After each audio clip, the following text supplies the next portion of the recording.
It's the Locked On Podcast Network, your team every day.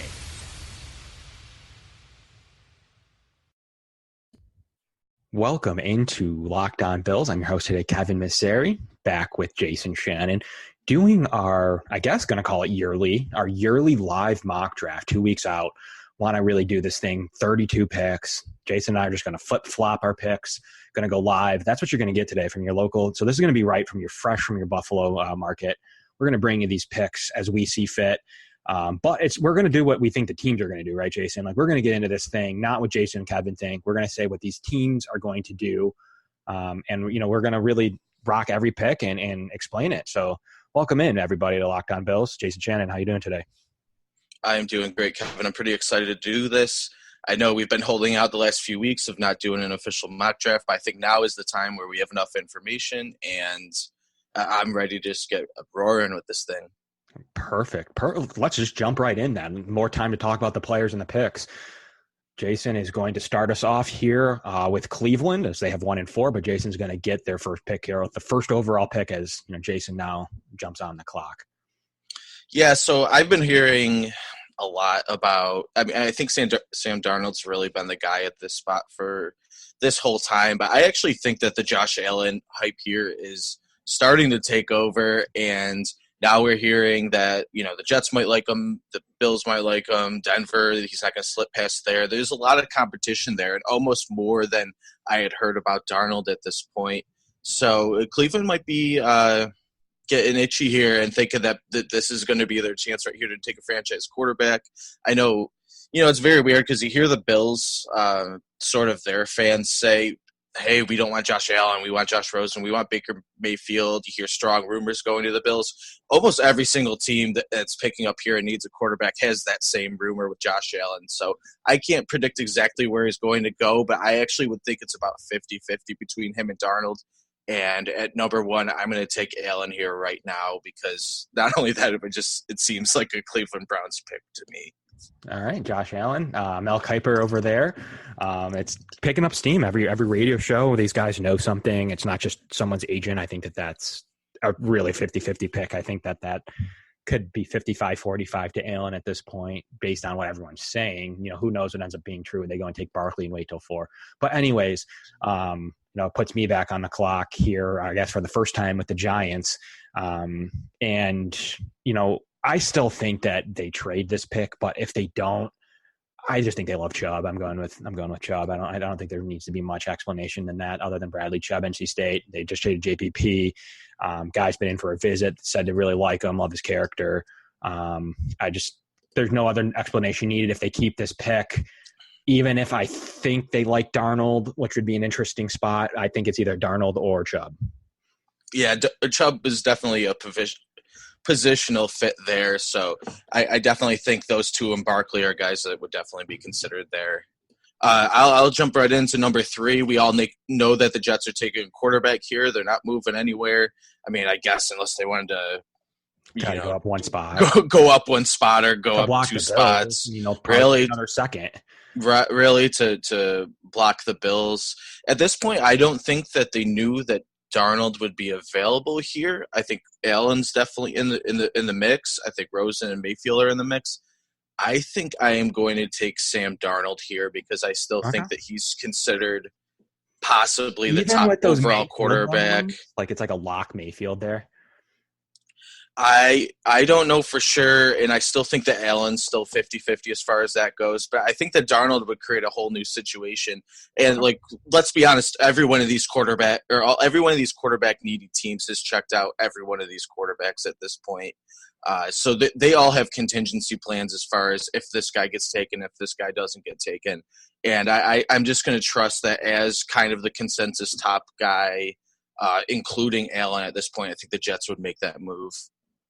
Okay, fair enough. Putting Cleveland back on the clock with an interesting spot as they took one of the quarterbacks. They probably would be eyeing Chubb here, but he's gone.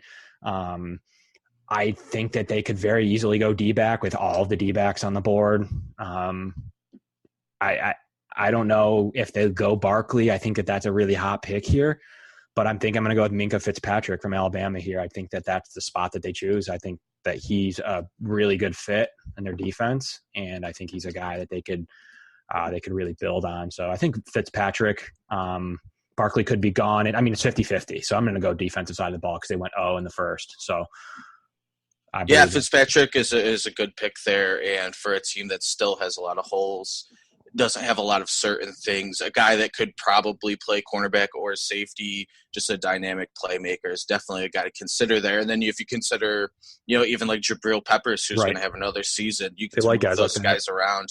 Yeah, definitely. Yeah, I think it's a good pick there. I think it slots in well. I mean, and it's tough. I mean, they signed Carlos Hyde and they have Duke Johnson. It's definitely Saquon Barkley. I think he's a great value for the next couple of picks here, but I just think that, knowing that they filled quarterback, they could fill in a guy like Fitzpatrick. I don't know how big, and all other teams it might be. I just don't know how big running back need is there in Cleveland. Yeah, no, I agree. And because you never really know who values running back that high or not. Clearly all teams don't, but some do, and you see teams like Dallas take them in the past. Moving on, I'll go into the 5th pick with Denver.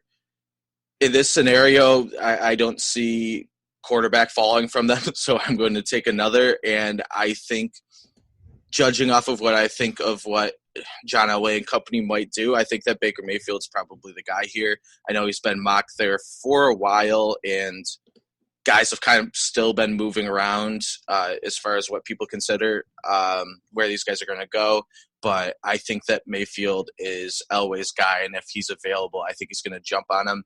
I think there are situations maybe where if they don't like one of the 4 quarterbacks where they might not go quarterback just because, they took Paxton Lynch 2 years ago, and I've heard that they really like Chad Kelly and would like to just kind of sit and see if he develops at all. But when you have a guy like Mayfield on the board, I do think that they're just totally going to take him. Agreed. No, I agree with that. I think that's Mayfield, Rosen. They're in a good spot. Denver, Barkley. I mean, they literally couldn't have prayed for a better scenario, in my opinion, there.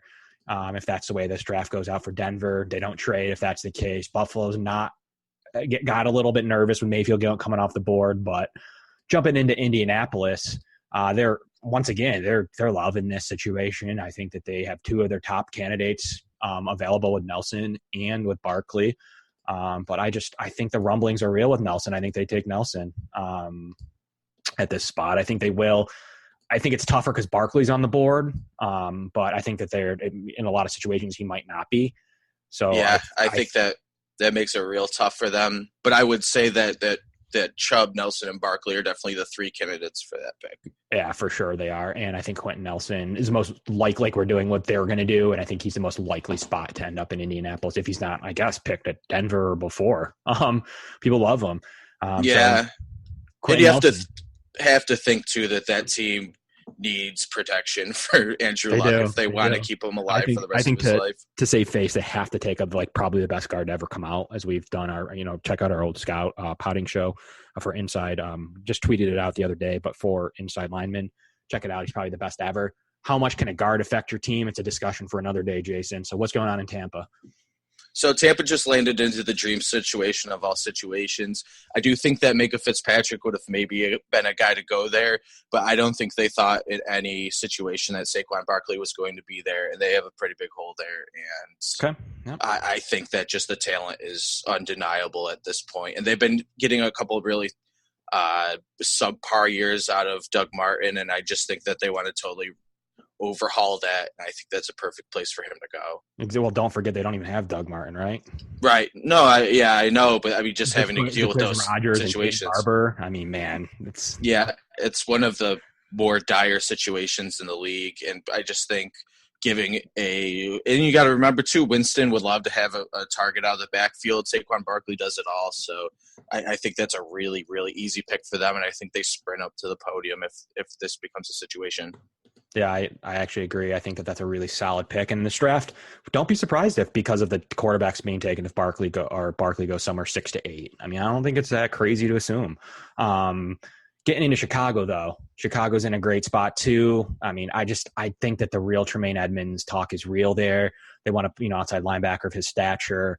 I think it's like almost as rocks, unless someone traded up and picked him before then. I wouldn't see that happening, but I'm going Tremaine Edmunds from Virginia Tech. He's just such a solid outside linebacker. Hi, it's David Locke, founder of the Locked On Podcast Network, and as we grow and grow and grow, we have to hire. So who do we use? ZipRecruiter.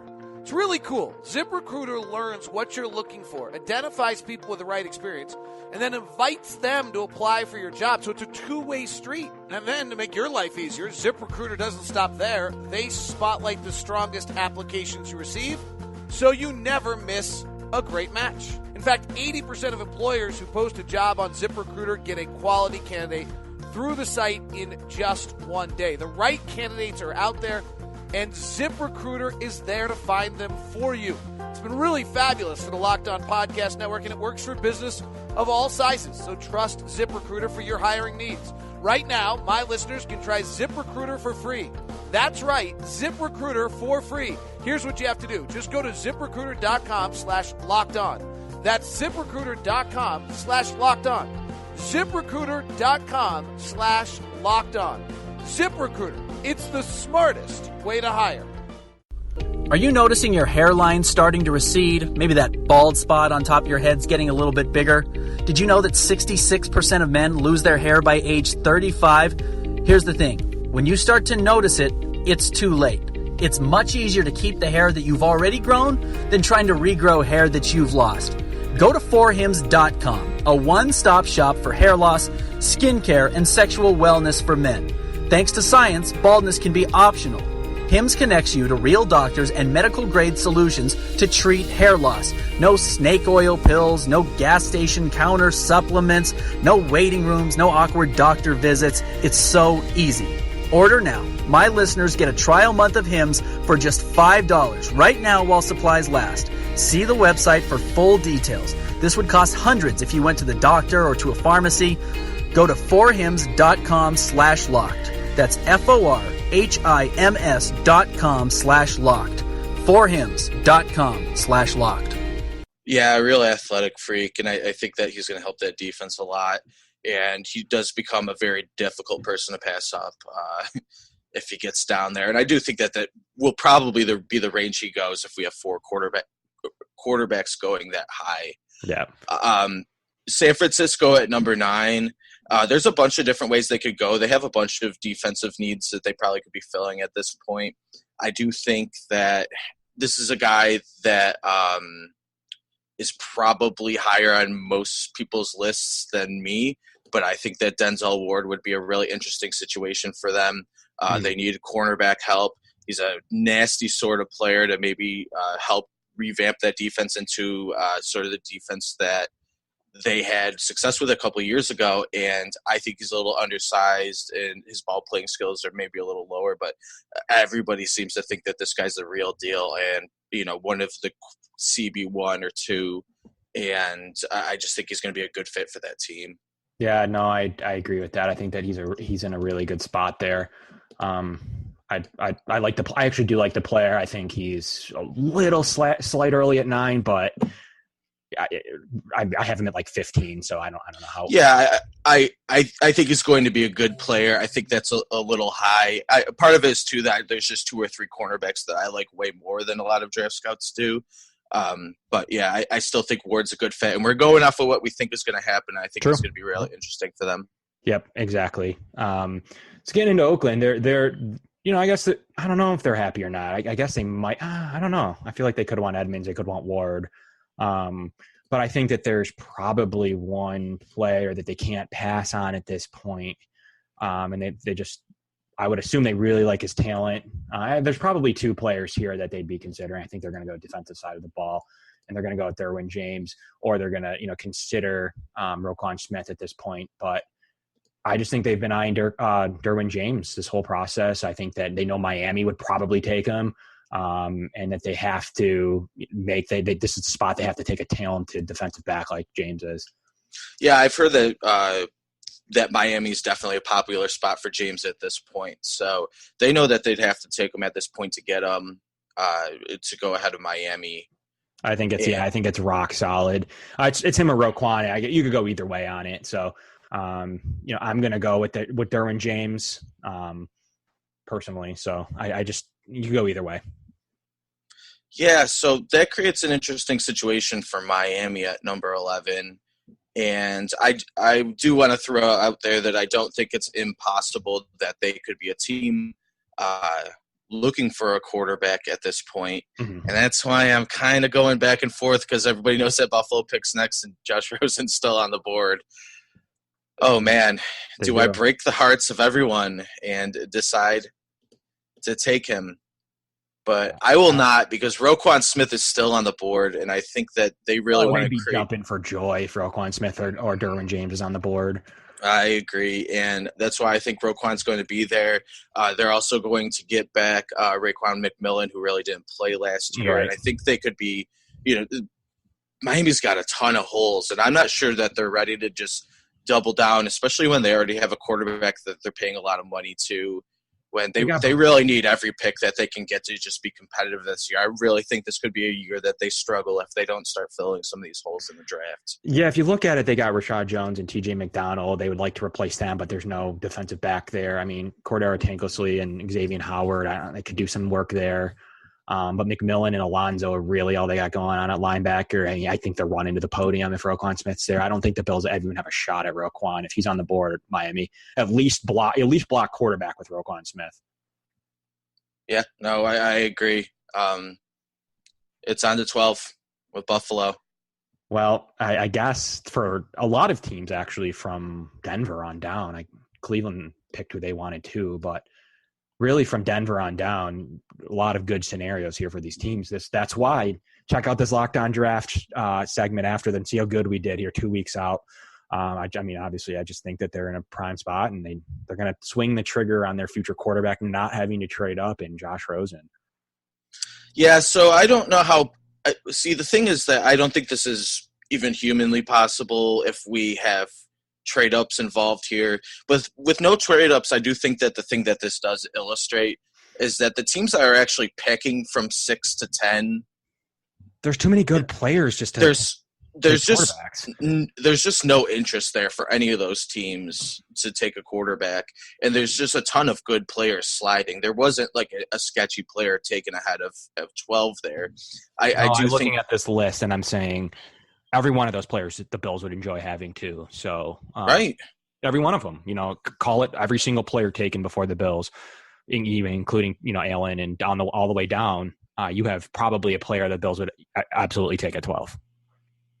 Yeah, absolutely. And that's why if we do see 4 get taken in the top 4 or 5 and the Bills get left out, I would still really be excited about the type of players we could get at 12 and 22 and all those picks after. I mean, all of those players are getting pushed down because of those quarterbacks. Yeah, I mean, you would have a shot at, I guess, I know it wouldn't make everyone super duper happy, but I mean, you'd get like a shot at Ward or Roquan Smith or you could get a shot at Nelson, Edmonds. Edmonds and Smith would be great players for this team. I mean, the 2 safeties, it's probably a little fortunate they go that high because I don't know how much interest we would have taking one that early. Yeah, I want the 2 safeties to go. Other than that, I think they'd even want Ward. I think Edmonds would be a great consolation to not getting a quarterback, Edmonds or Smith. Yeah, definitely. Should we move on to Washington? Let's do it. Let's get them rocking. All right. So Washington's up at 13, and we have to start looking at the guys that we would want to fall at 22. I'm not positive that this would be one of them, but I do think that there's going to be a team that falls in love with the potential of Josh Jackson, the cornerback out of Iowa. I've heard him kind of go all over, but I do think that cornerback is such a big need for teams in this league, and I think that he really projects out as having the possibility of being like a premier outside cornerback with his size and his playmaking ability. I believe he had 9 interceptions last year in the Big Ten. He's in on a four visit. Was it yesterday or this week with the Bills? So he is a guy who would definitely be interested in at that spot if they still continue to have the pick. For sure. And, because Vontae's not really a long-term sort of deal. And I know for a fact that a team like Seattle, who just loves cornerbacks like that, would probably be pretty mad to see Washington take them right there.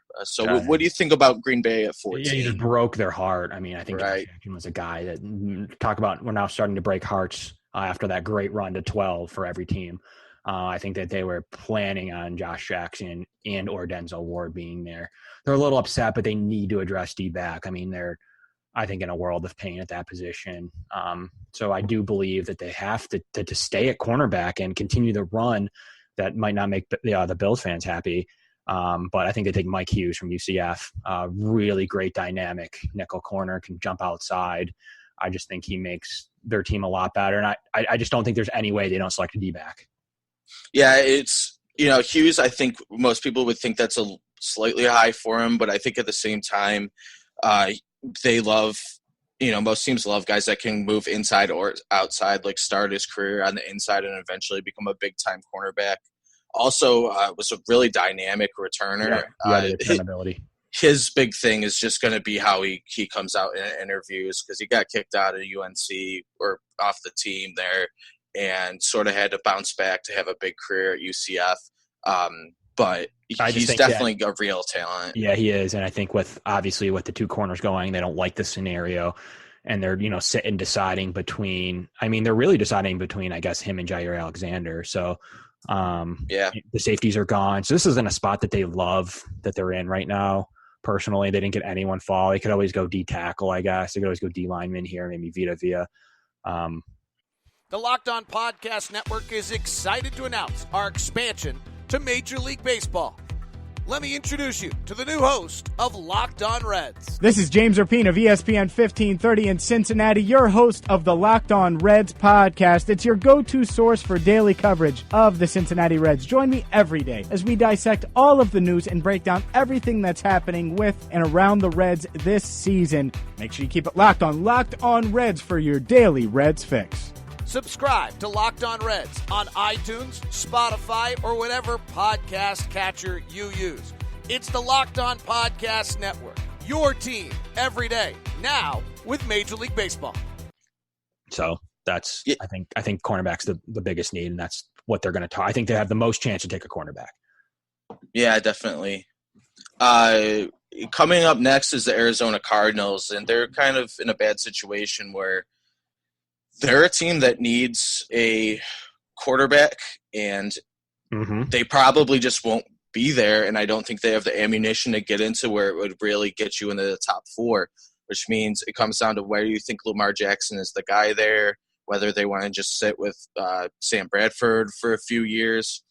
Offensive lineman's always been a problem for them, but I do think for them, receiver is going to be the big one here. I think that they're going to take Calvin Ridley. I think he projects to maybe be out receiver one at this point, and they have Larry Fitzgerald going. They've kind of had all of these. I don't even know who they've kept at this point out of the Jaron Browns and John Browns and all of those guys, but a lot of guys who lost a lot of them. They're obviously getting back Fitzgerald, but they're only going JJ Nelson, Chad Williams, Bryce Butler, who they just signed. So they don't have much there. I think if they're not going quarterback, receivers definitely high or O-line. That's the two I got for them, receiver and O-line. Yeah, I definitely considered an offensive tackle there, and that might start to be a good value there. But I'm going to go Ridley. I think that he's a really talented guy, and he could potentially be a right receiver one for them, which probably breaks the heart of the Baltimore Ravens because everybody seems to think they're taking a receiver there. Yeah, they will every year, and they'll continue to sign them until like the very end of time. So, yeah, they're not crazy happy about their scenario here either. Do think tight ends is a potential here at this spot. A little early, so I think that they're going to potentially wait on that. They are upset. The receiver was definitely where they were going to go here, so they're going to have to probably sit back and continue to address an offensive line that they're never usually super duper strong in lately. So I think they go Mike McGlinchey from Notre Dame. Yeah, I think that's big for them too, and they signed Andre Smith, but I'm not really sure that that's your guy that you're counting on. No, he's fortifying the position. House. Yeah, he's right. House. But I think they like the value that O-line comparing their needs right now. So, no, they didn't. Arizona was the one that ended up getting them, but I think they go. Yep, right tackle for Alex Lewis, and I think they'll start. Yeah, so no, I think that's a good pick there. Next is the Chargers, and I do think that they're another team that's going to consider offensive line. We actually have a really good run of like Arizona, Baltimore, Chargers and Seahawks of teams that just need offensive line every year and sometimes address it.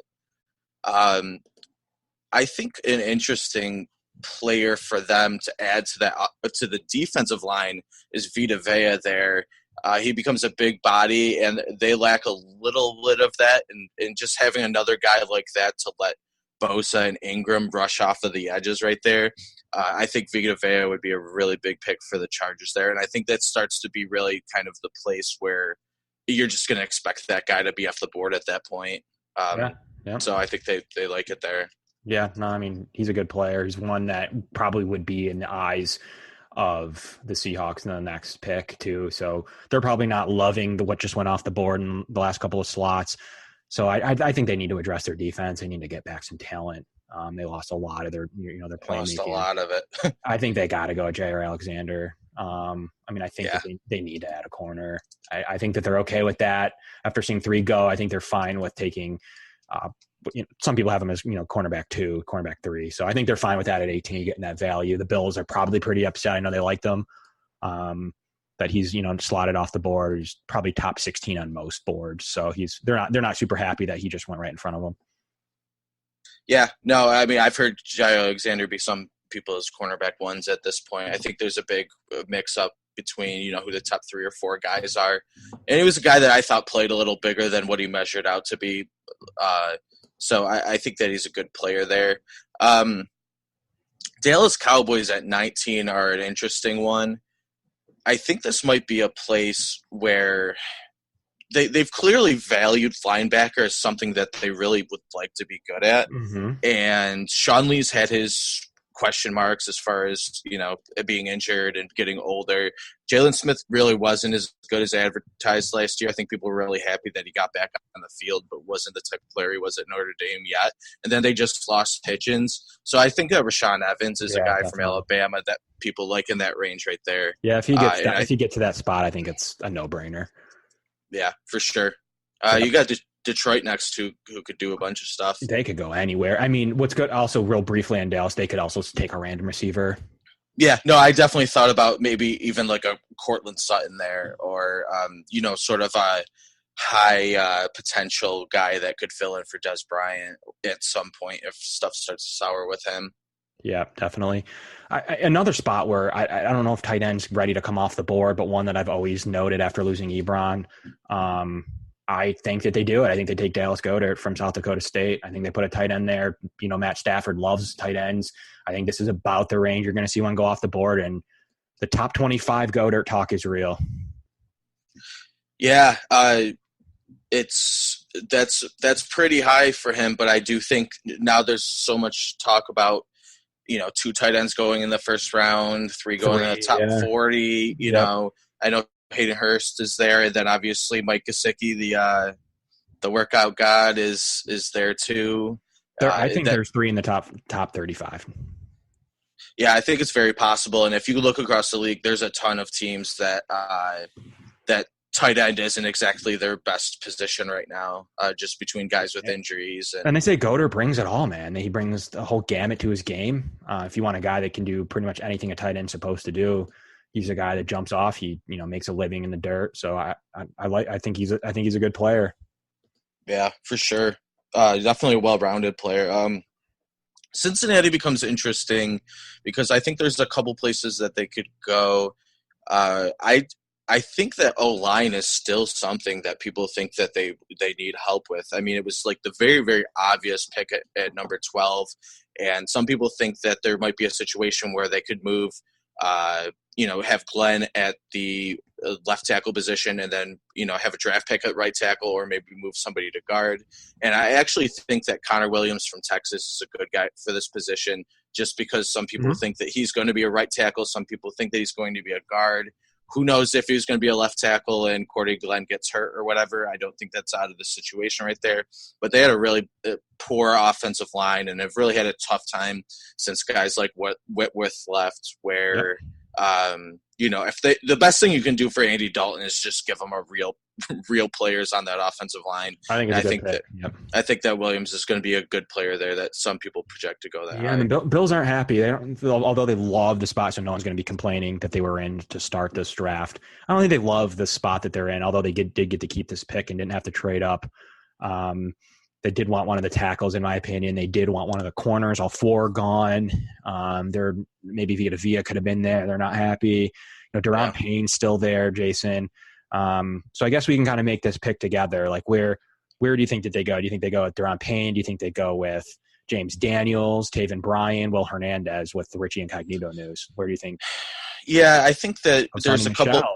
There's a couple interesting places. I don't know that running back's going to be it because Geis being there and Michelle being there and Chubb being there are all very interesting, but I think that also makes it possible that the second round is still filled with some of these guys. Yep. I think the interior line is a very interesting position to me. You can remember that Isaiah Wynn. Yeah, you can remember, 10 or so years ago or whatever it was where Eric Wood kind of got taken in this position when we needed a guy. And considering that Billy Price, James Daniels. And Whaley wouldn't touch guard at all. Right. Admittedly so. So what do? Do they go guard? A lot of good guard talent, not really any tackle talent, a lot of good guard talent. I would think James Daniels too, and a couple D tackles. So where are they? I think I'll let you pick. I think that if we're going to go at three different positions, I think Isaiah Wynn is a guy. If you're going inside on the offensive line, I think if you're going on the defensive line, I think Daron Payne is your guy. And I think if we're going at linebacker, I'm just going to throw out the Leighton Vander Esch there because I think that he's the highest potential middle linebacker you can have there at a position that we still have completely empty at this point. Yeah, it's and never discount like a Harold Landry or another like outside linebacker defensive. Right, and I really like Harold Landry, and I'm kind of mad that you brought him up because that would be a guy I would super consider, except for the fact that I think we've already spent so much money at this position. I don't think they can with the needs. I think if I was doing what I wanted, I think he would be like high in the board for me. But I think just with the value and where he's at and the need still existing next year, I think they go Daron Payne. I think the value's there. I think he's a great player. I think he'd be a great mix with Star Lotulelei and even Trent Murphy, and Jerry Hughes and Shaq Law. I think that's a solid D-line. I think they totally addressed that position group like they did D-back. So although linebacker is a huge need and will continue to be in the second round, I think they've just solidified another total unit.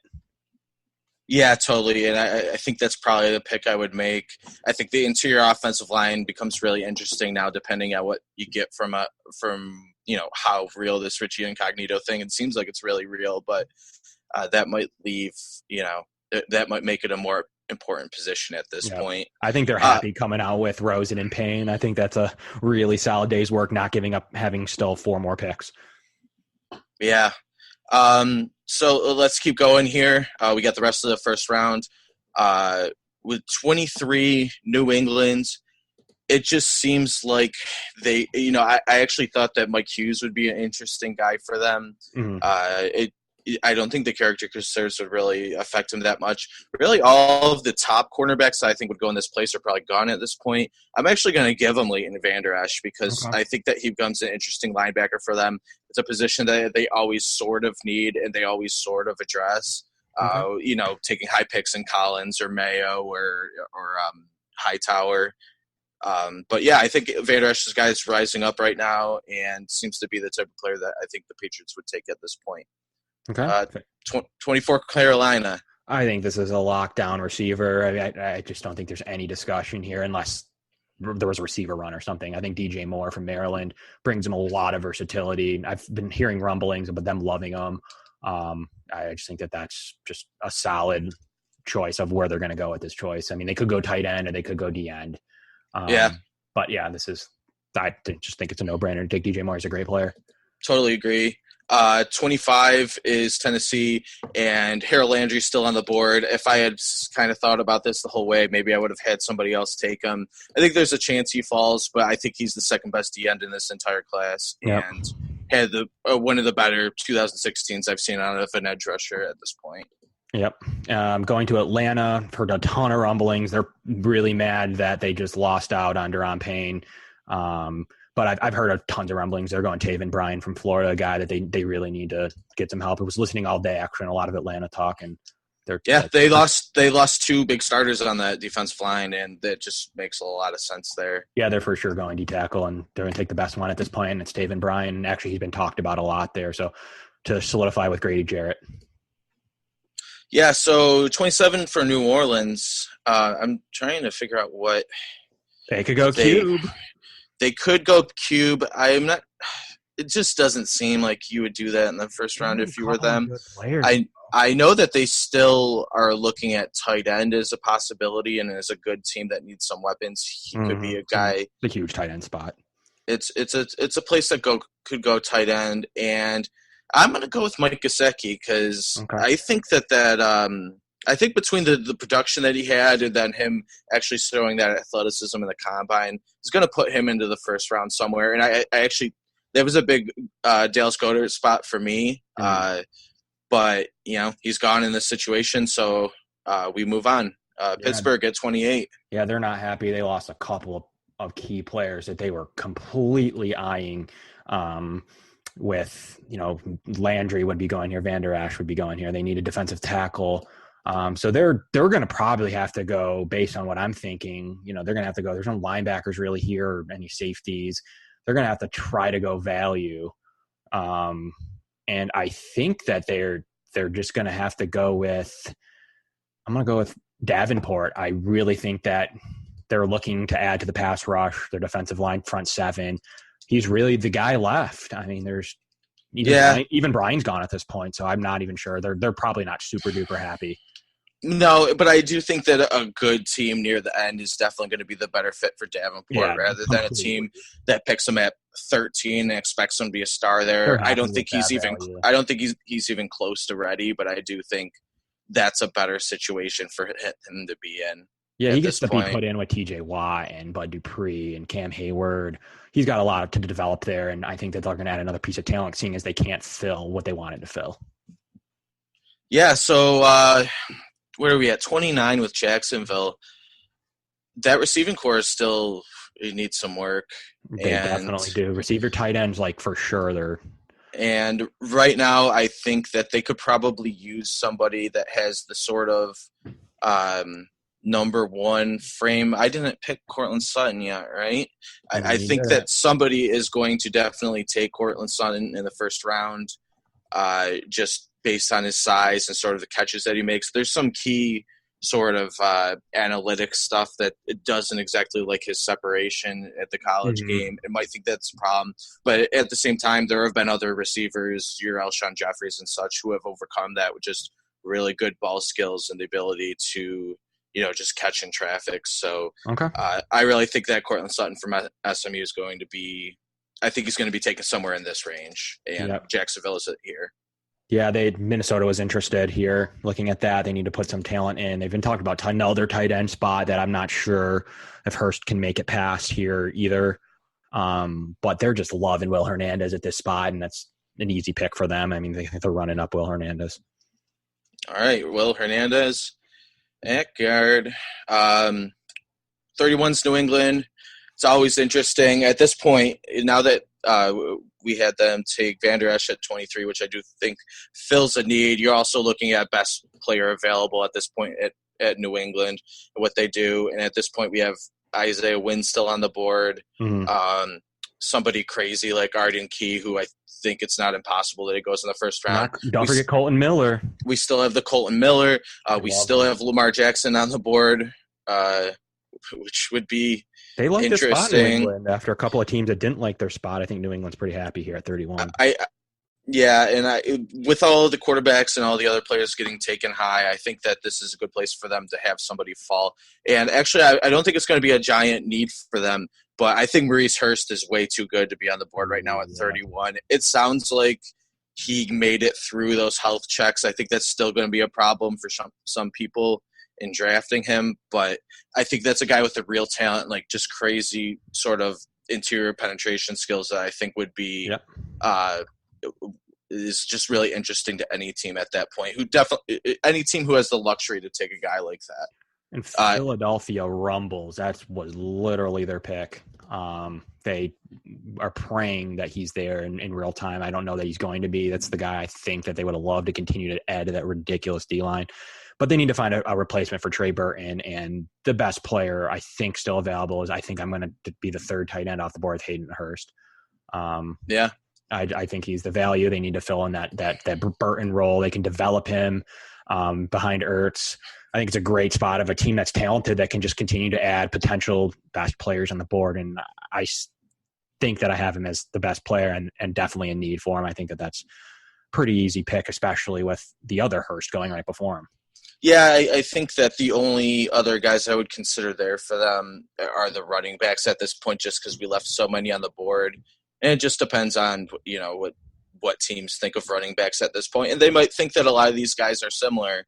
But real quick, I just wanted to run through some of the guys who are still there that we can think about in terms of our second-round picks. I mean, the way we had it work out, Darius Geis is still on the board, Lamar Jackson, Colton Miller, Arden Key. We have receivers like Christian Kirk, Anthony Miller.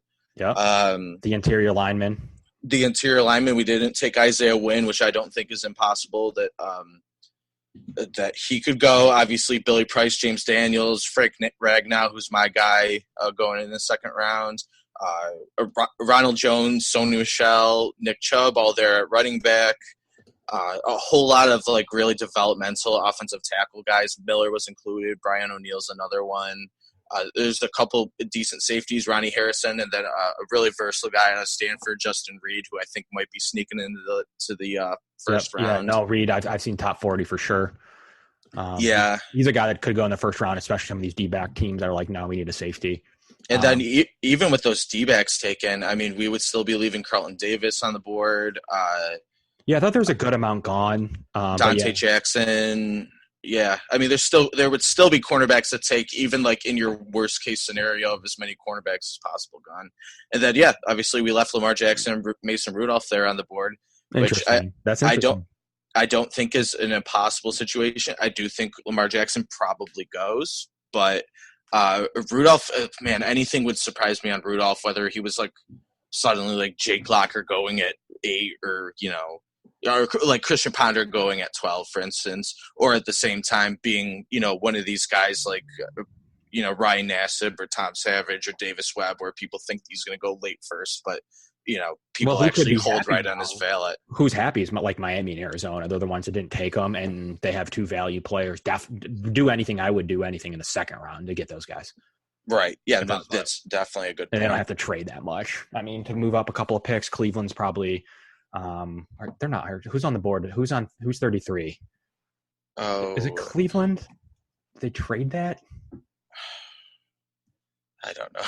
The draft I has on right now only has 1 through 32 up. Real quickly, just to finish up the show, I think that they do have 33. Okay, perfect. And they were probably eyeing someone like Maurice Hurst from what I've been seeing.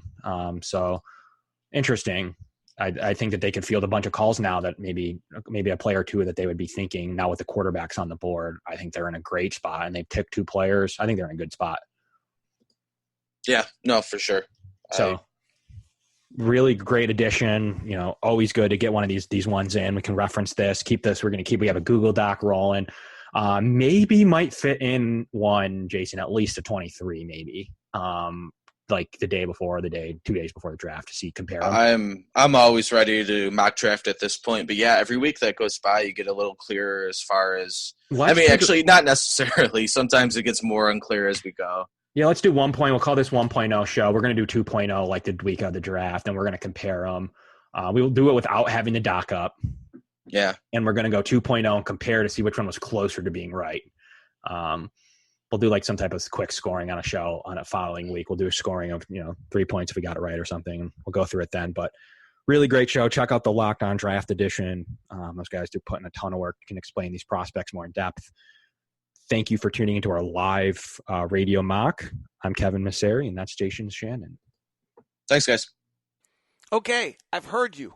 I will not tell that machine made by Amazon with a female's name to play a Locked On podcast. But you can do it. You can tell to play, program, Locked On, whatever your favorite is. And I promise I won't say, okay, that big, huge mammoth brand that makes all sorts of things, play podcast, such and such anymore. I've heard you. But just let you know, you can do it. You can play all of your Locked On podcast networks on your smart home devices. The Locked On Podcast Network, your team every day, and now just about everywhere.